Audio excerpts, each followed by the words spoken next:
Sur cette première vidéo de notre expert, nous pouvons observer une position de départ avec les épaules en avant de la barre, le poids du corps est sur l'avant du pied, le regard est vers l'avant et le dos est fixé, le bassin en antéversion. À l'approche du passage des genoux, les épaules couvrent toujours la barre qui est très proche du corps, le poids du corps reste sur l'avant du pied et le dos reste gainé.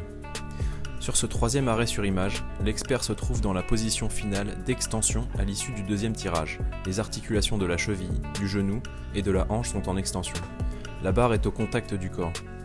Nous pouvons observer un haussement d'épaule afin d'élever davantage la barre par rapport au sol. Dans cette position de réception en flexion complète, Tom a le poids de son corps équilibré sur l'ensemble du pied, les coudes sont hauts et la barre repose sur les clavicules, le dos est gainé.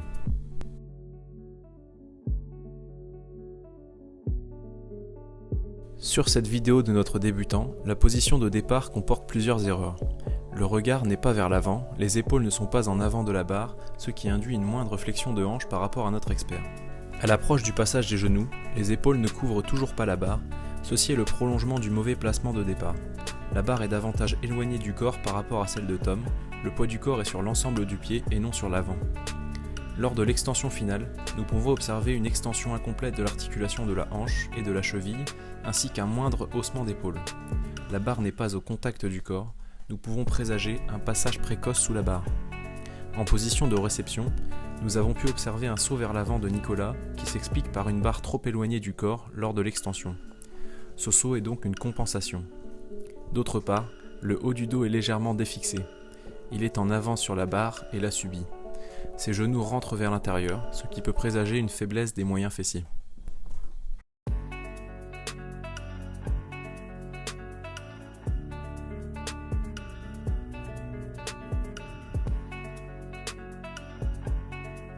Nous pouvons observer que la vitesse ascensionnelle de la barre décroît de manière importante lors du passage des genoux, puis elle atteint une valeur maximale de 1,73 m par seconde lors de l'extension finale du corps.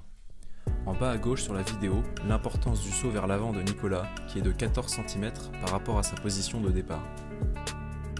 Pour notre expert, la vitesse de la barre ne décélère pas durant le passage des genoux, elle atteint une valeur maximale de 2 m par seconde lors de l'extension totale du corps.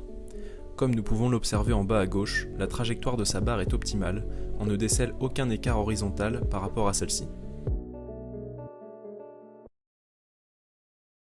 Le premier exercice à intégrer pour Nicolas est le tirage lourd d'épaulé. Il s'agit de la première partie du mouvement de l'épaulé, cela lui permettra de corriger son placement de départ en se concentrant sur le déséquilibre du poids de son corps sur l'avant, ainsi que de terminer l'extension totale et l'élévation des épaules à l'issue du deuxième tirage tout en gardant les bras tendus. Le deuxième exercice est le squat avant, cet exercice correspond à la remontée d'un épaulé à l'issue de la réception. Effectuer cet exercice permettra aux débutants de développer un gainage spécifique à ce mouvement afin de renforcer le haut de son dos. De par la simplicité de cet exercice comparé à l'épaulé, Nicolas pourra se concentrer sur le fait de garder ses coudes le plus haut possible pour maintenir son extension thoracique.